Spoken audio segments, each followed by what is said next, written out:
Don't be fooled by this shabby hat, beneath this hat hides a top business acumen. This little black boy named Bernard is a shoe-shining boy, but pay attention, he chooses to set up his stall in front of the bank intentionally so that his customers are all rich white people. He doesn't care about the little money earned by shining shoes, he works slowly so he can hear the financial secrets white people are talking about while they wait. As soon as they leave, the little boy would write it down in a notebook. All he really wants is the valuable financial knowledge he heard from them. From a very young age, he knows that his lifelong dream is to become a banker. This is Texas in 1939, a place where black people are oppressed by severe discrimination. His father tells him sadly that his dream is impossible, but Bernard's eyes show determination against all odds. 15 years later, the grown-up boy moves to Los Angeles with his wife, Eunice, and children. The racial discrimination here is not as serious as in his home, so he decides to start his business here. The family of 3 has to live in a dilapidated utility room of one of his relatives. Still, Bernard promises his wife that they will move out soon. He starts as a real estate agent and searches for houses for sale everywhere in the city. Through keen observation, he finds that the black community in Los Angeles is overcrowded, while the white community still has many empty houses. Black people have rental needs and financial strength, but there is no market. This is a great business opportunity for real estate speculation and renting. He sees a white-owned apartment with weeds on the front door, obviously not in very good condition. Still, only he sees the advantage of the house's location, which is adjacent to the black area.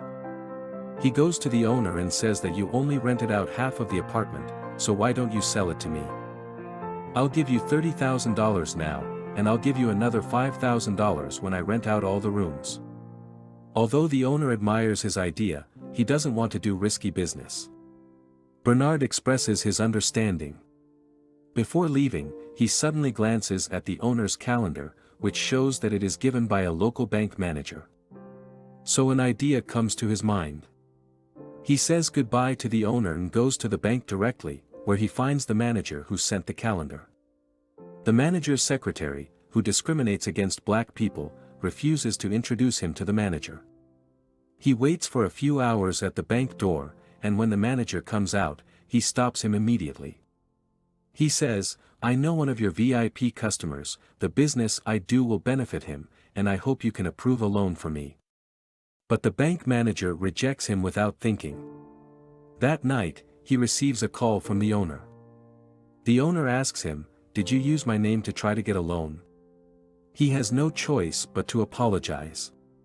Unexpectedly, the owner doesn't blame him but admires his belief that he will not give up until his goal is achieved. The owner decides to guarantee the loan for him, so he gets the first loan in his life from the bank and buys the property. This is the 2020 movie The Banker, which tells a true entrepreneurial story. In the United States in the 1950s, a black man who suffered from discrimination worked hard in a world dominated by whites and built a business empire. There is courage and rationality in this man named Bernard Garrett, and we should all learn from him. The character is played by Marvel's Falcon, Anthony Mackie. Although he doesn't use his fists throughout the film, his frown still contains a burst of tension. Before we continue, don't forget to subscribe to our channel. We will bring you more interesting and exciting movie recaps. An old white lady has just come home from shopping when she sees a black man at her door. "What are you doing?" she asks with a sharp voice. The black man answers calmly, "I'm renovating the apartment building." The old lady speaks with a mean face, "Workers like you should be careful." Bernard responds, "Don't worry, this is my building, and I will definitely take good care of it." Speechless, the old lady goes home angrily, and the police come soon after. They tell Bernard that an old lady called the police and then ask him if he pretended to be the owner and contradicted her. Unexpectedly, Bernard takes out a copy of the real estate certificate. It turns out that he has foreseen trouble, so he is prepared in advance. The police realize that the house really belongs to him, so they leave in a huff. That night, Bernard returns to the apartment building.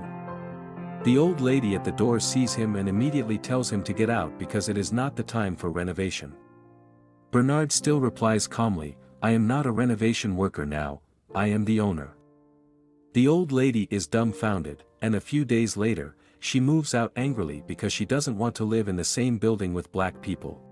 As soon as the old lady leaves, Bernard rents out her house to a black lady. Sure enough, the black tenant market is huge, as he has foreseen. The building is quickly filled, and Bernard gives the negotiated follow-up payment to the former owner. The former owner admires Bernard very much and offers to start a business with him. Bernard chooses the house and calculates the income, and the old owner negotiates the transaction and signs the contract. With him in front, white people won't know that they are doing business with black people, and they will split the revenue. Bernard readily agrees. The cooperation between the two goes very smoothly, and they make a lot of money immediately. Bernard also moves from an apartment block to a mansion shortly after, providing a happy life for his beloved family. This is his wisdom: when someone discriminates against him, he will not punch back, because then he will fall into other people's game rules. He wants to play his own rules. Rational, economic, and maximum profit is his ultimate goals. However, life does not always go smoothly, and challenges can arise at any moment. The former owner who works with Bernard is old and frail and dies suddenly a few years later. His equity in the company is inherited by his wife. This woman severely discriminates against black people and doesn't want to cooperate with Bernard. She contemptuously offers to buy Bernard's shares at a very low price, and if he disagrees, she will sue him. In that era, when whites and blacks litigate, who do you think the judge would favor? Bernard is not willing to be treated so unfairly, so he decides to go to court. But he had to find someone to testify to prove his cooperative relationship with the old owner. He thinks of the bank manager, but the manager has already cooperated with the widow and avoids Bernard again. Extremely disappointed, Bernard stands in the bank and looks around. The neat and tidy bank building shows systematically discriminatory fangs everywhere. Just because of the color of his skin, he is often scorned when he walks into the bank. Thinking of this, a bold plan gradually rises up in Bernard's mind. There are 4 banks in one building, and each of them has closed doors for this black man. At this moment, Bernard's mind generated a genius idea: I will buy this building and see who of you dares to discriminate against me again. So Bernard finds Joe, another black real estate developer in Los Angeles, and tells him his plans. At first, Joe thinks he is out of his mind because the land price of the building is extremely high, and never has a black person ever bought land in LA downtown. But after discussing it for a while, Joe discovers that Bernard is not a delusional man but a thoughtful rationalist. Why does he want to buy this building? Because as long as he owns the building, the bank inside will serve him, they dare not refuse to give him a loan. They will also disclose the real estate trend to him so that his real estate business will be smoother. Joe is shocked by his idea, but after thinking about it, he believes it will work. Although he is extremely wealthy, he is also subject to white people everywhere. If he can step on white bankers on white land, he will make more money. However, they still cannot negotiate transactions with white people directly, so they need a white person as an agent. In this regard, Bernard already has an idea in mind: Matt, who has been helping him with renovations. This guy is an honest man, he's also very ambitious, just a little inexperienced. So Bernard and Joe set out to train Matt comprehensively, teaching him golf, high-class manners, mathematical thinking, and real estate. Matt lives up to expectations and quickly becomes proficient at golf. While playing golf, he can calculate real estate valuations, just like a young and promising entrepreneur. At a golf club, Matt meets the owner of the bank building. Of course, this encounter is also arranged by Joe. The conversation goes well, Matt gets the chance to buy the building, and the rest will be negotiated. But Matt doesn't know how to do it. Don't worry. Before the negotiation, Bernard helps Matt make all the preparations. He first counts the number of lights on in the building after dark, calculates the vacancy rate of the building, and then gets the building estimate value. Through the building's annual revenue and operating costs, Bernard prepares any numbers that might be involved and asks Matt to memorize these numbers before meeting with the owner. As a result, no matter how the big boss bluffs about his property, Matt is always one step ahead and gives out the exact number, which shocks the big boss. The accountant beside him is also dumbfounded. They all think that they have encountered a math genius and can't fool him at all. In the end, Bernard gets the building that is initially priced at more than $2.4 million for just $1.56 million. From then on, whenever Bernard goes in or out of the building, the president of every bank will come to shake his hand. The little manager who made things difficult for him in the past is shocked. With the support of the banking industry, Bernard and Joe's real estate careers expand rapidly. They break the strict zoning of Los Angeles's black and white segregation single-handedly. Many young and promising blacks move into white neighborhoods. Soon after, they even get received by the vice president. Several years later, in 1963, Bernard takes his family back to Texas to visit his father, Britton. After their dinner, Britton tells Bernard that he's proud of his accomplishments. The next day, Bernard walks around town with his son. Before they know it, they are standing in front of the bank where Bernard worked as a shoeshine boy. At that time, Texas was the most racist place in America. They meet a young boy shining shoes just like Bernard used to when he was little. To Bernard's surprise, the boy will only work on the shoes of white people. This little incident touches Bernard and awakens his sense of responsibility to his fellow man.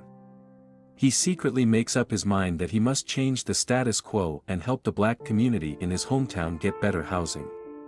The next day, Bernard visits Joe and tells him that they should buy the Mainland Bank in Texas. Joe thinks Bernard is out of his mind for even thinking about it because the racism in Texas is so severe. But Bernard manages to show compelling reasons to make the purchase. In the end, Joe agrees to help Bernard out.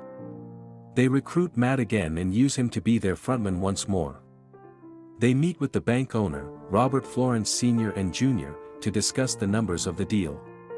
Despite Florence Jr.'s suspicions, Sr. sells the bank to Matt and his partners. With the Mainland Bank acquired, Bernard gets to work and starts helping the African Americans in town get approved for loans. It would seem that Bernard's goal is to help his fellow men get a fair chance at housing and even money-making opportunities. Things go well for a time until Florence Jr. starts investigating the loans that their bank approves. One day, Florence follows Matt and meets up with Bernard and Joe. He confronts them about the loans they approved and threatens them with a letter from the U.S. Treasury Department. He says that the department will inspect the bank's operations in 1 month. As Florence Jr. leaves, the guys discuss their next moves. During that time, Matt comes up with a suggestion. He suggests that they buy another bank and transfer the problem loans from Mainland to that bank. They discuss the purchase of the Bank of Marlon Moore, and Bernard says the main problem is overseeing the operations of the bank. In response, Matt suggests that he be allowed to run the new bank. Bernard expresses his discomfort with the idea, but he eventually settles with letting Eunice keep an eye on Matt. In the end, Matt gets to run his bank just like he wanted. The next day, Matt meets up with a lawyer and starts signing loan contracts on his signal. Sometime later, Matt receives a call from Florence Jr. regarding clients that want to withdraw all their money from Mainland. To make matters worse, a federal bank examiner arrives at Marlon. To help Matt, Bernard forces himself to dress up as a janitor so he can get close during the meeting. Unfortunately, it doesn't make a difference since the examiner discovers a critical problem on several loans. Bernard is in disbelief that the absurd loans got approved. Eventually, they learn that it was Florence Jr.'s doing all along. It turns out that while rushing to run his bank, Matt skipped protocols and used a lawyer that Florence recommended. Through that, Florence was able to sneak in the problematic loans. Sometime later, Bernard and Joe tell Matt that the most rational move they can make is to walk away from the Bank of Marlin. Unwilling to let his bank go, Matt makes a move without letting his partners know. Joe learns about his move the next day and rushes to Mainland Bank with Bernard. They confront Matt about the loans while Florence watches the spectacle with a proud look on his face. Bernard tells Matt to get their books, but it's too late. The federal bank examiners arrive to revoke Mainland Bank's license to operate. While leaving the building, the FBI arrests Bernard and Joe. Bernard tries to stand his ground, but it's a futile struggle. Sometime later, Bernard and Joe meet up with their lawyer. They learn that their case got dragged along with some racial politics in the country. Meanwhile, Matt talks with Senator McClellan about testifying against his partners in exchange for his freedom. Matt contemplates his next move that night and makes a phone call.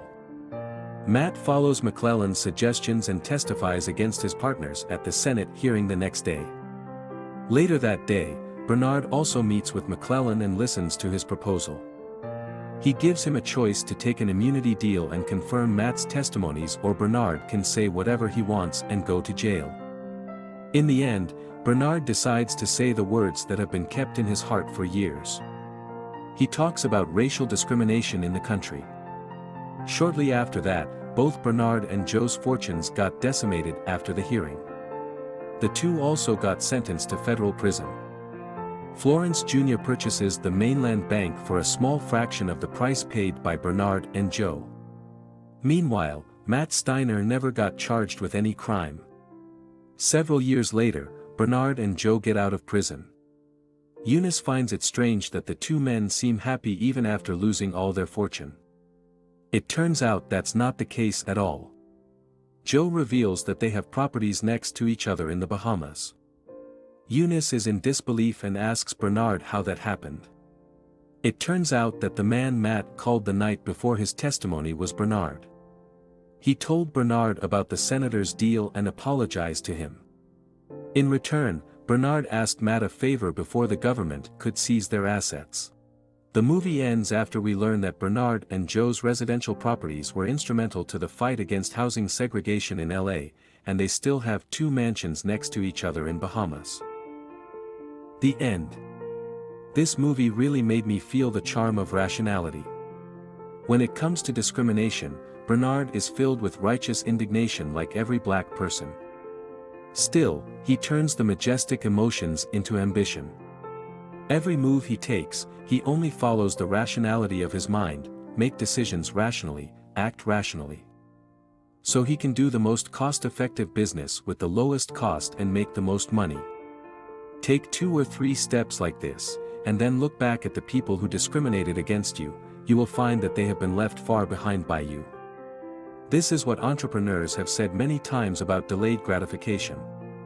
Yes, isn't the best life the one with delayed gratification? You're very welcome to share your thoughts in the comment area. Subscribe to our channel for more movie recaps like this one, and I'll see you in the next video.